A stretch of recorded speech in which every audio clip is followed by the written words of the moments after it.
الحمد للہ وحدہ والصلاة والسلام علی من لا نبی بعدہ اما بعد فقد قال اللہ تبارک وتعالی بعد اعوذ باللہ من الشیطان الرجیم بسم اللہ الرحمن الرحیم فلا تجہر بصلاتک ولا تخافت بها وابتغ بین ذلک السبیل وقال تعالی انا انزلناہ فی لیلۃ مبارکۃ انا کنا منذرین صدق اللہ العظیم۔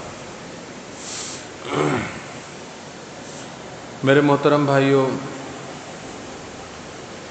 3 روز کے بعد شب برات آ رہی ہے۔ میں ہر سال اس بات کا رونا روتا ہوں، ہر سال اس بات کی گزارش کرتا ہوں، درخواست کرتا ہوں کہ ہم دین کے معاملے میں اپنے مزاج کو بدلیں۔ شب برات کے بارے میں امت میں اکثریت 2 طرح کے لوگ ہیں۔ پہلے درجے میں وہ لوگ ہیں، پہلے طرح کے لوگ وہ ہیں جو شب برات کے ثبوت سے انکار کرتے ہیں۔ وہ کہتے ہیں شب برات کوئی چیز نہیں، شب برات ثابت ہی نہیں ہے، اور شب برات میں کی جانے والی عبادت کو وہ خدا نخواستہ بدعت قرار دیتے ہیں۔ پہلی طرح کے لوگ وہ ہیں، اور وہ شب برات کو منانا، شب برات میں جاگنا، نوافل پڑھنا، تلاوت کرنا، ان ساری چیزوں کو بالکل منع کرتے ہیں۔ دوسری طرح کے لوگ وہ ہیں جو شب برات کو اس قدر اہتمام سے مناتے ہیں کہ گویا کہ اس رات کو منانا اسلام کے فرائض میں سے ہے۔ اتنے اہتمام سے مناتے ہیں کہ گویا کہ جو نہیں منائے گا وہ نعوذ باللہ مسلمان نہیں ہے، یا کم سے کم اس کو گمراہ سمجھتے ہیں۔ اور پھر اسی رویے کی وجہ سے شب برات کے اندر بہت ساری ایسی چیزیں ایڈ ہوتی چلی گئیں، شامل ہوتی چلی گئی جو کہ دین کا حصہ نہیں ہے۔ میرے محترم بھائیو، بزرگوں، دوستوں، یہ دونوں حضرات وہ لوگ جو شب برات کا بالکلیہ انکار کر دیتے ہیں، یہ بھی، اور وہ لوگ جو شب برات کو فرض کے درجے میں مناتے ہیں، وہ بھی، یہ دونوں اعتدال کی راہ سے ہٹے ہوئے ہیں۔ اسلام نہ تو افراط ہے نہ تفریط ہے، اسلام اعتدال ہے۔ اسلام نہ تو یہود کی طرح اللہ کی ذات سے بھی انکار کر دیا، اور نہ ہی نصارہ کی طرح کہ نعوذ باللہ 1 سے 3 خدا بنا دیے۔ اسلام اعتدال کا راستہ ہے۔ اعتدال میں رہیں گے تو انشاءاللہ صراط مستقیم پہ رہیں گے۔ شب برات کو ہم بالکلیہ بے اصل اور بے بنیاد نہیں کہہ سکتے۔ شب برات کی احادیث، شب برات کی فضیلت کی احادیث کم و بیش 10 صحابہ رضوان اللہ علیہم اجمعین سے مروی ہیں۔ 10 صحابہ سے اس رات میں عبادت کے فضائل اور اس رات کی برکات حدیث میں موجود ہیں۔ اگرچہ وہ احادیث سند اور درجے کے اعتبار سے کمزور ہیں، لیکن محدثین کرام کا ایک اصول ہے کہ ایک حدیث اگر کمزور ہو اور اس کی تائید دوسری حدیث سے ہو رہی ہو تو اس کی کمزوری ختم ہو جاتی ہے۔ ہم دنیاوی امور میں دیکھتے ہیں کہ جیسے کہ ایک وزن کو ایک بڑا آدمی اٹھاتا ہے، اس وزن کو بچہ نہیں اٹھا سکتا، لیکن 4 بچے مل کے اس وزن کو اٹھا لیتے ہیں۔ تو اسی طرح کسی بھی بات کو ثابت کرنے کے لیے صحیح قوی حدیث چاہیے ہوتی ہے، لیکن اگر کمزور حدیث ہے اور کئی ایک ہیں تو وہ مل کر مضبوط حدیث کے درجے میں پہنچ جاتی ہے۔ اور دوسری بات یہ ہے کہ یہ ہے فضائل کا معاملہ۔ فضائل میں ضعیف روایات بھی چل جاتی ہیں، تو جیسا کہ میں نے عرض کیا کہ شب برات میں عبادت کرنا، شب برات کی رات کی فضیلت، یہ کم و بیش 10 صحابہ رضوان اللہ علیہ مجمعین سے ثابت ہے۔ نبی کریم صلی اللہ تعالیٰ علیہ وسلم سے قبرستان کا جانا بھی ثابت ہے۔ نبی کریم صلی اللہ تعالیٰ علیہ وسلم سے اپنے رب کے آگے گڑ گڑانا، مناجات کرنا، دعائیں مانگنا، یہ بھی ثابت ہے۔ اب اس میں اعتدال کا راستہ کیا ہے؟ اعتدال کا راستہ یہ ہے کہ جو چیز شریعت کا مزاج سمجھیے آپ، شریعت کا مزاج یہ ہے کہ جو چیز جس درجے میں ثابت ہو اس درجے میں عمل کیا جائے۔ جو چیز جس درجے میں ثابت ہے اس درجے میں عمل کیا جائے۔ مثال کے طور پہ نماز سارا سال فرض ہے، ساری زندگی فرض ہے۔ کوئی سا بھی مہینہ ہو، کوئی سا بھی دن ہو، کوئی سا بھی موسم ہو، ہر مسلمان پہ نماز فرض ہے، لیکن روزے 1 مہینے کے فرض ہیں، 11 مہینوں میں روزے فرض نہیں ہیں۔ اب اگر کوئی بولے کہ میں تو فرض سمجھ کے 2 مہینے روزے رکھوں گا تو اس کا یہ عمل شریعت کے خلاف ہو جائے گا۔ جو چیز جس درجے میں ثابت ہے اس پہ اس درجے میں عمل کرنا۔ حج پوری زندگی میں 1 بار فرض ہے، کیونکہ نبی کریم صلی اللہ علیہ وسلم نے 1 بار کیا۔ مکہ فتح ہونے کے بعد، اچھا آپ علیہ السلام کی یہ بات آ گئی بیچ میں تو مختصر سے ایک بات بتا دوں، نبی کریم صلی اللہ علیہ وسلم نے حج 1 سے زیادہ کیے ہیں، لیکن حج کی فرضیت آنے کے بعد 1 بار کیا ہے۔ حج جب فرض کیا گیا اس کے بعد حضور صلی اللہ علیہ وسلم نے 1 بار کیا ہے حج۔ اس سے پہلے حج ابراہیم علیہ السلام کے زمانے سے چلا آ رہا تھا، تو حضور صلی اللہ علیہ وسلم نے اس سے پہلے حج جو کیا وہ شریعت ابراہیمی کے تحت کیا، لیکن اسلام میں جو حج فرض کیا گیا اس کے بعد حضور صلی اللہ علیہ وسلم نے 1 بار حج کیا۔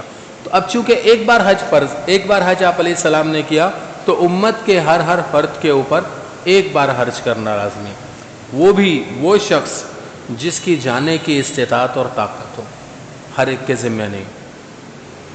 نبی کریم صلی اللہ علیہ وسلم نے مکہ فتح کیا سن 8 ہجری میں، آپ علیہ السلام کا وصال ہوا سن 11 ہجری میں، 3 مرتبہ حج آیا، 3 مرتبہ حج آیا۔ آپ علیہ السلام جا سکتے تھے، آپ علیہ السلام کے سامنے اب کوئی رکاوٹ نہیں بچی تھی، لیکن حضور صلی اللہ علیہ وسلم نے 1 بار حج کر کے ہمیں بتایا کہ پوری زندگی میں 1 بار حج فرض ہے، 1 سے زیادہ بار حج فرض نہیں ہے۔ تو اب شب برات کے بارے میں آپ دیکھیے کہ شب برات میں حضور صلی اللہ علیہ وسلم سے پوری زندگی میں 1 بار قبرستان جانا ثابت، بس۔ یہ نہیں ہے کہ ہر سال شب برات میں حضور صلی اللہ علیہ وسلم قبرستان چلے جاتے تھے، 1 بار۔ ام المومنین امی عائشہ رضی اللہ تعالیٰ عنہ فرماتی ہے، شب برات کی رات کی بات بتا رہی کہ آپ علیہ السلام کی باری میرے ہاں تھی، تو میری آنکھ کھلی، میں نے دیکھا حضور صلی اللہ علیہ وسلم موجود نہیں ہے۔ مجھے اس بات پر بڑا غیرت آئی، بڑا جوش آیا کہ حضور صلی اللہ علیہ وسلم میری باری میں کسی اور بیوی کے گھر چلے گئے۔ تو میں باہر نکلی تو میں نے حضور صلی اللہ علیہ وسلم کو تلاش کیا تو آپ علیہ السلام نہیں ملے، اور ایک روایت میں ہے کہ جنت البقیع میں آپ علیہ السلام مل گئے۔ بہرحال آپ علیہ السلام جب تشریف لائے تو ام المومنین دستک دی تو ام المومنین نے دروازہ نہیں کھولا۔ آپ علیہ السلام نے پھر دستک دی، فرمایا کہ دروازہ کھولو، تو ام المومنین نے دروازہ کھولا اور ناراضگی کا اظہار کیا۔ تو آپ علیہ السلام فرمانے لگے کہ عائشہ، مفہوم یہ ہے کہ تم مجھ سے کیسے اس کی توقع رکھ سکتی ہو کہ میں حق تلفی کروں گا، میں حقوق العباد میں حق تلفی کروں گا، تم مجھ سے کیسے اس کی توقع رکھ سکتی ہو؟ میں تو آج بقیع میں گیا تھا، یعنی قبرستان میں گیا تھا۔ تو 1 بار حضور صلی اللہ علیہ وسلم سے قبرستان جانا ثابت ہے، آپ بھی زندگی میں 1 بار چلے جائیں، آپ کی وہ سنت ادا ہو جائے گی۔ اس کو لازم سمجھ کے، فرض سمجھ کے ہر سال جانا اور میلہ لگانا یہ شریعت کے منشا کے خلاف ہے۔ دوسری بات یہ سمجھ لیجئے کہ چلے آپ ہر سال چلے جائیں، کوئی حرج نہیں، آپ چلے جائیں ہر سال، لازم نہ سمجھیں اس کو لازم نہ سمجھیں۔ لازم کس کو کہا جاتا ہے؟ لازم اس کو کہا جاتا ہے کہ آپ دعوت چلائیں، فلانا تم بھی چلو، فلانا تم بھی چلو، تم بھی چلو، اور دوستوں کو رشتہ داروں کو جمع کر کے سب ایک ساتھ جائیں، یہ لازمی چیز ہے۔ جیسے کہ نماز ہے، نماز کی اذان ہو گئی، آپ دکان سے اٹھے ہیں، 2-4 لوگوں کو بولتے ہوئے آ رہے ہیں چلو بھائی نماز، کیونکہ لازم ہے، فرض ہے، تو اس کو لازم نہ سمجھیں۔ جس چیز کو شریعت نے لازم نہیں کیا اس کو لازم سمجھ لینا گناہ ہے۔ جس چیز کو شریعت نے واجب نہیں کیا، فرض نہیں کیا، اس کو اپنے اوپر فرض قرار دینا اور اس کو لازم کر لینا، یہ گناہ ہے۔ اس سے اللہ پاک ناراض ہوتے ہیں کہ میں نے تو اس کو چھوٹ دی، میں نے اس کے اوپر لازم نہیں کیا اور اس نے اپنے اوپر اس کو لازم کر لیا۔ اسی لیے کہتے ہیں کہ بھئی جو حضرات مسواک کے عادی ہیں، جو حضرات مسواک کر کے وضو کرتے ہیں، وہ سال میں ایک بار وضو بغیر مسواک کے کیا کریں، تاکہ یہ بات پتہ چلے کہ یہ فرض نہیں ہے۔ اور جو تہجد کے عادی ہیں، اللہ سب کو توفیق دے، تو وہ سال میں ایک بار تہجد کی نماز کو چھوڑ دیں، تاکہ یہ پتہ چلے کہ یہ نماز فرض نہیں ہے۔ تو کوئی بھی ایسا عمل جو کہ لازم اور واجب نہ ہو، اس کو واجب کے درجے میں نہیں کرنا چاہیے۔ اچھا، تیسری بات اس کے اندر یہ ذہن میں رکھیے گا کہ شب برات میں ہر طرح کی نفل عبادت کر سکتے ہیں، ہر طرح کی نفل عبادت کر۔ آپ نمازیں پڑھیے، نماز میں خوب تلاوت کریے، جتنی صورتیں آتی ہیں آپ کو، اگر حافظ قرآن ہے تو بہت اچھا ہے، لمبی لمبی صورتیں پڑھیں، نہیں تو اگر آپ کو جتنا قرآن آتا ہے وہ زیادہ سے زیادہ نماز کے اندر پڑھیں۔ 2 رکعت، اب مثال کے طور پہ کسی کو 10 صورتیں آتی ہیں، آخر کی 10 صورتیں آتی ہیں، تو وہ 2 رکعت نماز کی نیت باندھے، پہلی رکعت میں بھی 10 صورتیں پڑھ لے، دوسری رکعت میں بھی وہی 10 صورتیں پڑھ لے۔ نفل نماز ہے، کوئی ممانعت نہیں ہے۔ اسی طرح جو ہے وہ آپ تلاوت کریں، 5 پارے پڑھ لیں، 4 پارے پڑھ لیں، 10 پارے پڑھ لیں، اللہ توفیق دے آپ کو۔ خوب تلاوت کریں، اس کے اندر خوب درود شریف پڑھیں، تیسرا کلمہ پڑھیں، سبحان اللہ بحمدہ، سبحان اللہ العظیم پڑھیں، استغفار کی تسبیح پڑھیں، زیادہ سے زیادہ اللہ کو راضی کرنے والے کام کریں۔ کسی عمل کی کوئی تخصیص نہیں ہے کہ یہ عمل کرو، ہر وہ عمل جو باعث اجر ہے وہ آپ شب برات میں کر سکتے ہیں۔ اچھا، اگلی بات یہ ہے کہ نفل عبادت کی اصل یہ ہے کہ نفل میں بندے اور اللہ کے درمیان کوئی نہ ہو، بندے اور اللہ کے درمیان کوئی نہ ہو، یہ نفل کی اصل ہے۔ اللہ رب العزت فرماتے ہیں کہ نوافل کی وجہ سے بندہ مجھ سے قریب ہوتا ہے، نوافل کی وجہ سے بندہ مجھ سے قریب ہوتا ہے، تو پھر میں اس کا کان بن جاتا ہوں جس سے وہ سنے، اور اس کی آنکھ بن جاتا ہوں جس سے وہ دیکھے، اور اس کا ہاتھ بن جاتا ہوں جس سے وہ کسی چیز کو پکڑے، اور اس کا پاؤں بن جاتا ہوں جس سے وہ چلے، نوافل کی وجہ سے۔ تو نفل عبادت میں اصل کیا ہے؟ بندے اور اللہ کا قرب، بندے اور اللہ کے درمیان کوئی واسطہ نہ ہو، براہ راست بندہ اللہ سے ہم کلام ہو، یہ ہے نفل عبادت۔ اسی وجہ سے آپ دیکھیے کہ وہ تہجد کی نماز ہو، اشراق کی نماز ہو، چاش کی نماز ہو، ان میں جماعت کی شرط نہیں ہے، ان میں جماعت نہیں ہے، تاکہ بندہ اکیلے اللہ سے ہم کلام ہو۔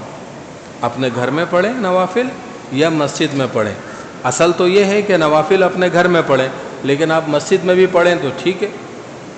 تو نفل عبادات میں جماعت نہیں کرانا چاہیے۔ آپ اس رات میں صلاۃ التسبیح پڑھیے، خوب پڑھیے، اللہ رب العزت نے ایک تحفہ دیا ہے اس امت کو صلاۃ التسبیح کا، حضور صلی اللہ علیہ وسلم نے ہمیں سکھایا ہے، تو صلاۃ التسبیح پڑھیں، کوئی ممانعت نہیں ہے، لیکن اکیلے پڑھیں، کیونکہ نفل کی اصل یہ ہے کہ نفل میں بندہ اللہ سے قریب ہوتا ہے، اللہ رب العزت کے قریب ہوتا ہے، اور اس میں کسی خاص عبادت کو لازم سمجھ لینا، جیسے پرچے بٹتے ہیں کہ بھئی 4 رکعت نماز اس طرح پڑھیں کہ پہلی رکعت میں فلانی صورت اتنی بار پڑھیں، دوسری رکعت میں فلانی صورت اتنی بار پڑھیں۔ دیکھیں، اگر اس کو آپ پڑھ لیتے ہیں تو ناجائز نہیں ہے، پڑھ لیتے ہیں تو ناجائز تو نہیں ہے، لیکن پھر وہی بات آ جاتی ہے کہ اس کی دعوت نہیں چلائے، کیونکہ دعوت چلائی جاتی ہے لازم چیزوں کی، جو چیزیں ضروری ہوتی ہیں اس کی ترغیب دی جاتی ہے، جو چیزیں واجب ہوتی ہیں اس پہ لوگوں کو لانے کی کوشش کی جاتی ہے۔ جیسے مثال کے طور پہ ایک شخص کو پیٹ کا مسئلہ ہے، قبض رہتا ہے اس کو، تو اب اس کے لیے فائدہ مند وہ چیزیں ہیں جو کہ پیٹ کو نرم کریں گی۔ اب وہ چیز اس کے لیے تو فائدہ مند ہے، اب وہ سب کو اس کا مشورہ دینے لگے تو وہ سب کے لیے فائدہ مند نہیں ہے۔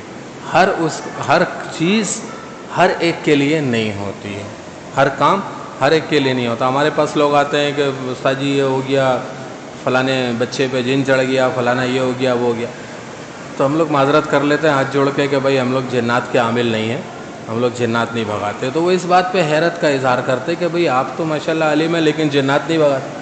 تو یہ شعبہ الگ ہے، یہ ہمارا کام ہی نہیں ہے۔